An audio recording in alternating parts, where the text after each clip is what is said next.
You're listening to the ESO Network, your station for all things geek.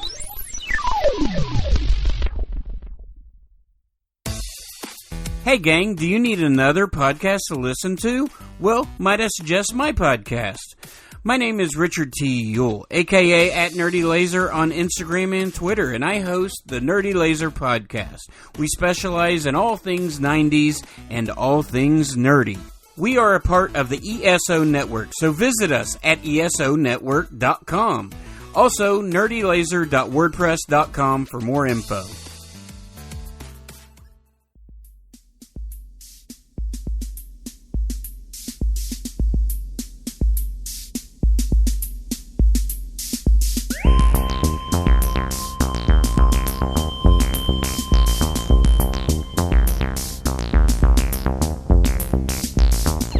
Hello, and welcome to the Monster Sci-Fi Show.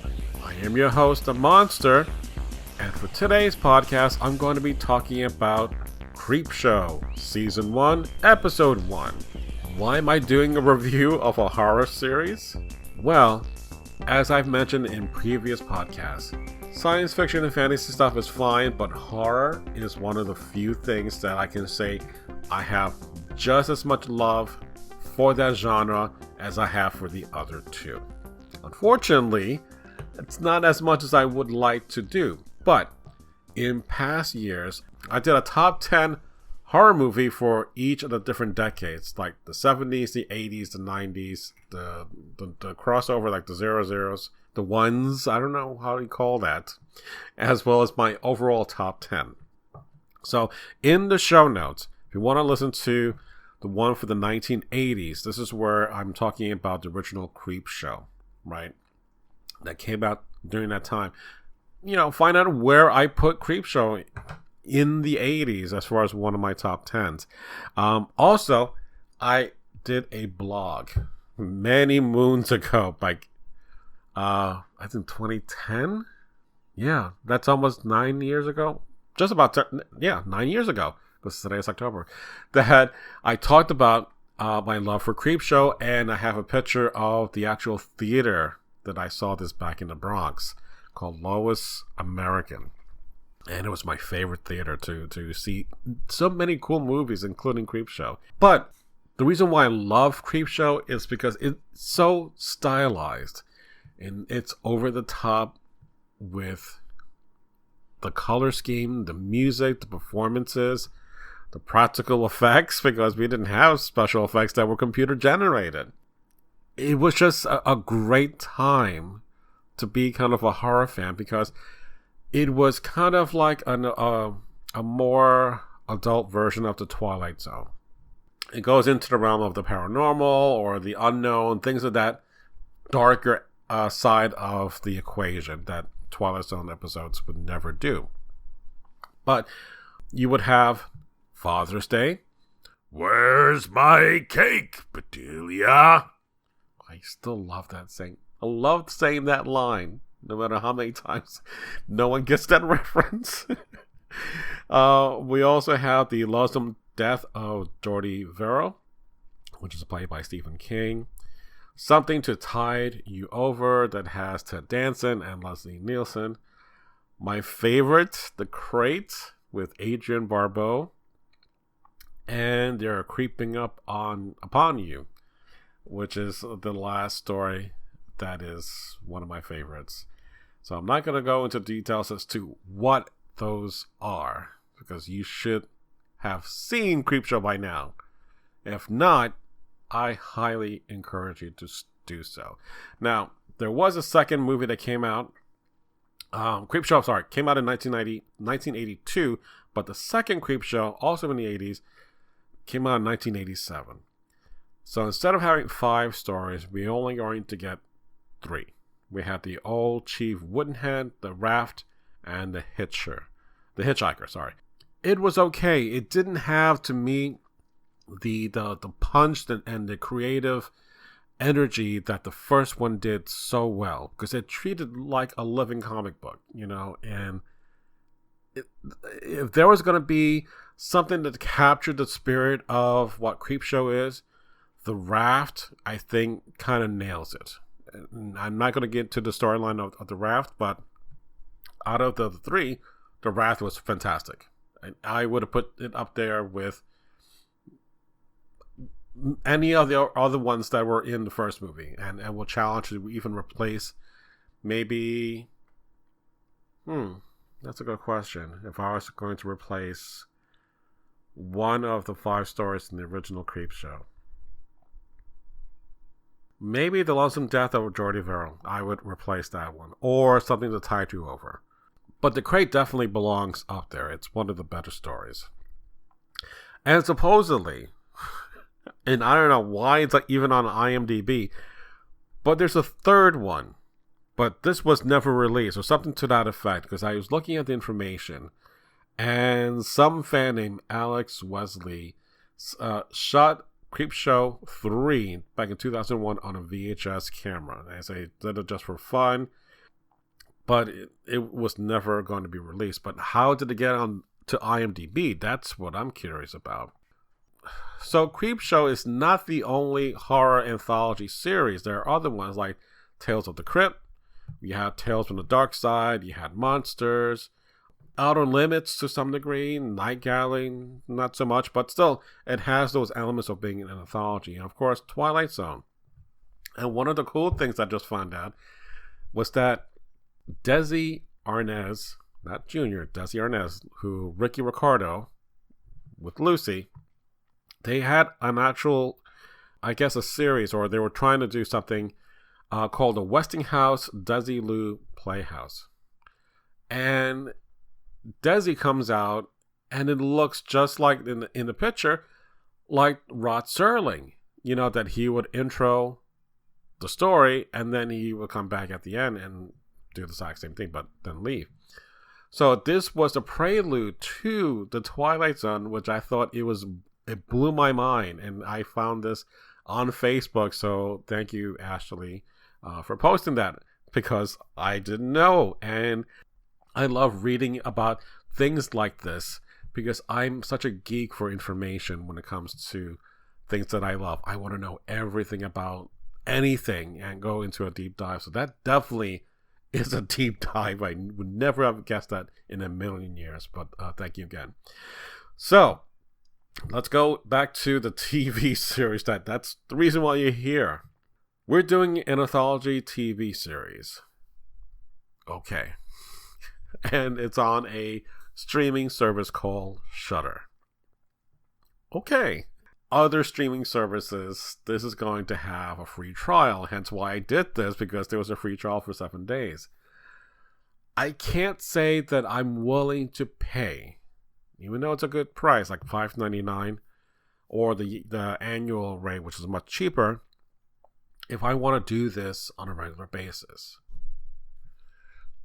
Had there been no Netflix, or Amazon Prime, or Apple TV, or any other streaming services, I think Shudder could have been up there with a lot of must-have streaming services. I don't think, to me, as much as I love horror, and as much as I love what the content was on there, that I would subscribe to this. Even though Creepshow, to me, it's like what Star Trek Discovery did for CBS to kind of launch their service. Creepshow was their kind of Star Trek Discovery. What the series tries to do is trying to keep in the spirit of what the movies were, in which you have an anthology, as opposed to just like one episode that focus on just one story. Kind of like the old Twilight Zone, that you would have just a one story per episode. And to kind of help promote that, Fangoria came back as a publication, and much like Starlog was the equivalent to my kind of news about science fiction, Fangoria does the exact same thing, but just on a horror genre. So they're back, and they're promoting their new magazine. Basically, I think it's a bi-monthly subscription, and you can't get it online, which is kind of interesting that they're going with the actual magazine format, which, this digital age, that's kind of unheard of. But what they have going for them is that they actually did a podcast on the Creepshow, the series. And their podcast name is called The Creepshow Show. Which is like the Atmos system, which is system, but that's a whole other joke. That if you get that, great. If not, don't worry about it. The guys that are on there, and the gals, sorry, I forgot their names, but they are part of Fangoria. So as much as I kind of geek out with Mr. Gene and with other people, I can hear that kind of vibe with what they're talking about on their podcast. And I kind of got into it. And thankfully, I'm glad I listened to them after I watched the episode, because to me, I feel bad when I go like ballistic on my nerdy details. And I'm like, oh, this happened here, or that little thing in the background is this. And I really spaz out. For me, I didn't feel that because the first episode dealt with a lot more Stephen King Easter eggs or little nods to Stephen King. So even though I enjoyed the first episode of Castle Rock on Hulu, which is based on that Stephen King universe, I'm not as well versed, meaning I had no idea that all this was there in the first episode. So I'm like, okay, I may want to go back, sometime in the future and revisit that. Now, the first episode that they reviewed was called Gray Matter. And Gray Matter is Gray Matter. So it's actually a short story that Stephen King wrote back in 1973. And it became a part of a Night Shift collection, like a paperback series. I remember that, but never got to read it. The guy who is directing this episode also is the showrunner, and he wanted to have something pretty big to launch Creepshow. And you want to tap into the very thing that helped make Creepshow, and that's tapping this story that Stephen King wrote and be that your first episode for this franchise. Thing that I felt watching the first episode was that it didn't have enough of a, what's the right word, artistic view or artistic lens like the first one, like the first Creepshow movie. It didn't feel very comic bookish. Although there were some little inserts between scenes that you did like a little comic panel, and you got the actual artists who did that in the original Creepshow. So there's a lot of love.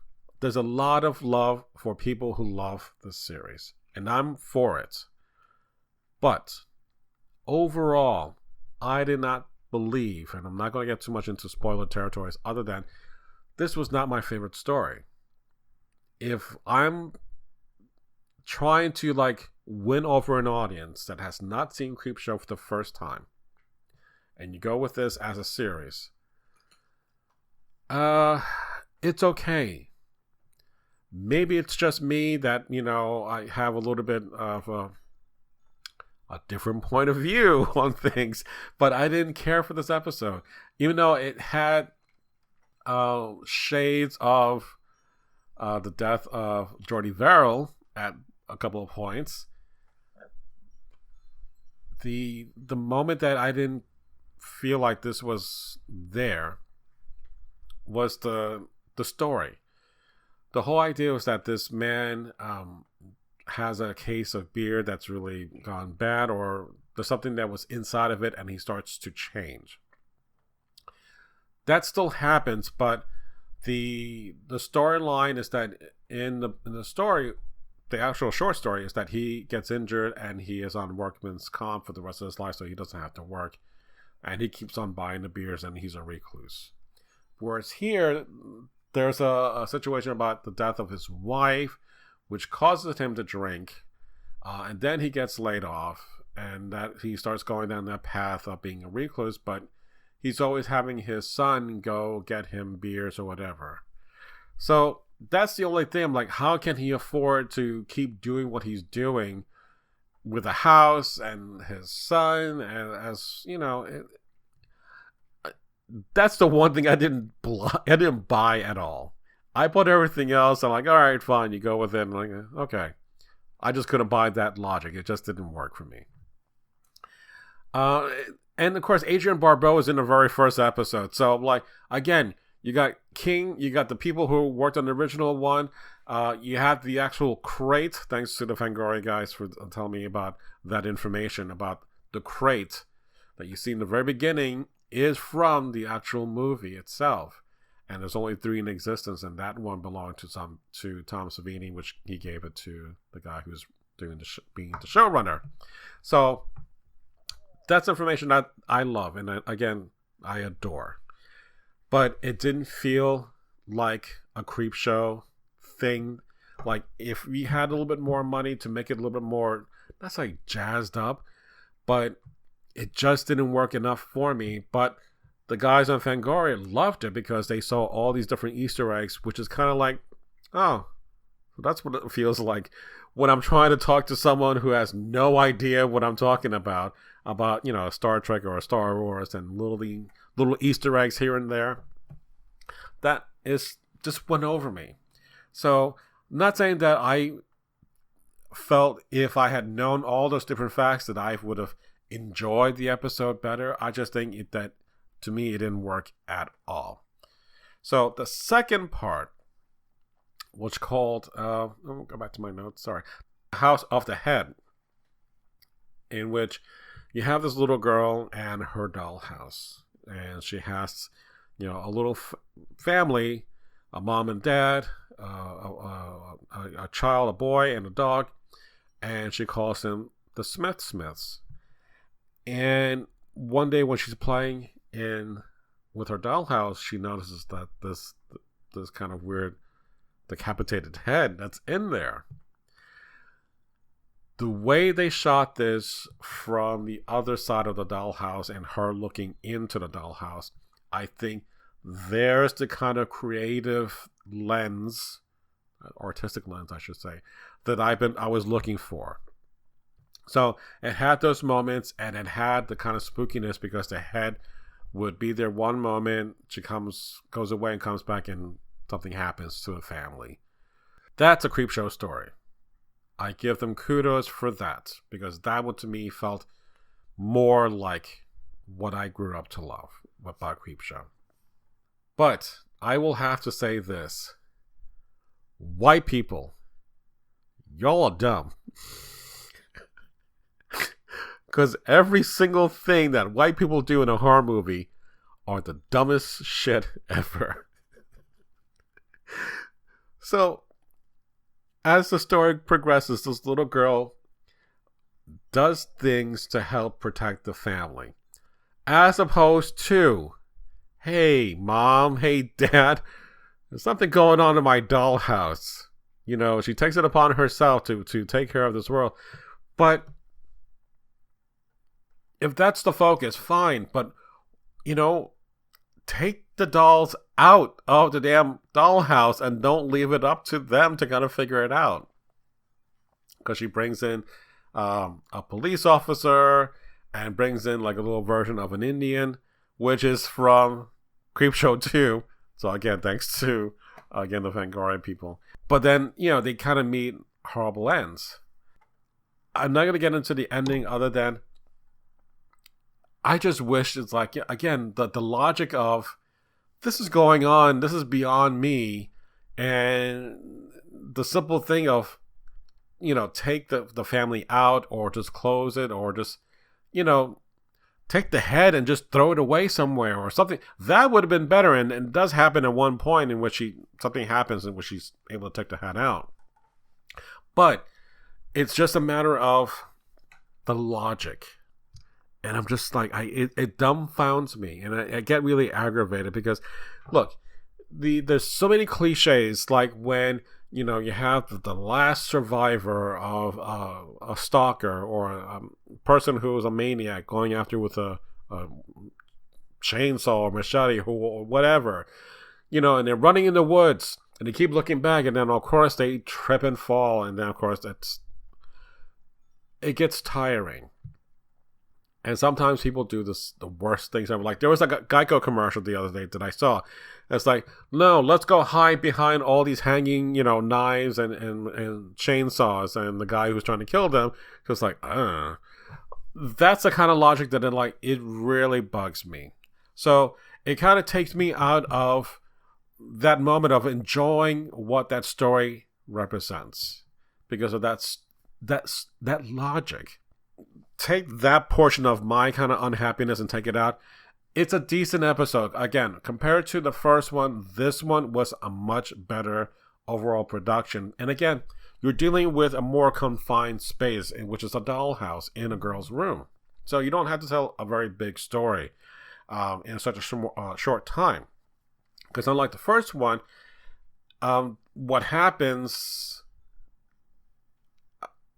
it seems to be going to happen to the rest of the world, whereas this is a little bit more kept smaller, and I think that again plays better. How like when you do poetry, and you can just have 3 or 4 simple lines that when you analyze it, it has so much more depth to it. So this one again has a lot more depth to their telling of that story in that universe, but I just am crazy of, can't you guys just do something a little bit different? Like, if your house is haunted and you hear like the Eddie Murphy bit, get out. It's like, no, we're going to stay here. That kind of thing. Like, no, don't do that. Whereas a black family, no, we're out. So again, white people, you're all dumb for just doing this kind of stuff. So that's my frustration because I don't know. I would like to have my kind of horror analogy stories be a little bit smarter, a little bit more logical. That if I'm in that situation, no matter how fantastical that may be, I would have made the exact same choices. And not so much that, she's a little girl and she didn't know any better. No, she knew enough to take care of her family, but didn't go the extra step of, again, take the damn family out of the dollhouse. You could have done that, right? Tell your parents, tell your teacher, tell your priest, tell a friend. She doesn't have any of that. So, whatever. So, I'm not going to go any further than that. So, other than, you should, for the most part, read the graphic novel of Creepshow. You should definitely watch the first movie of Creepshow. Then I would say watch the TV series, because you can kind of bypass Creepshow 2 after you finish one episode, which has again 2 stories. I will put that in order. So, not saying that I dislike Creepshow, I just think it's batting 500. Let me know about your thoughts, because is Shudder something that you are willing to buy and pay for on an ongoing basis? Or do you wait until Creepshow is done, do the free trial, watch it all as a binge, and then cancel when you're done? Kind of like what we do with Star Trek. I'm curious to hear your thoughts about that. So, how do you do that? By letting me know what that is. Email me at monsterscifishow@gmail.com. Don't forget to follow me on the various social networks. So again, thank you for listening to me and to the Monster Sci-Fi Show. It's sci-fi from a certain point of view. Good night.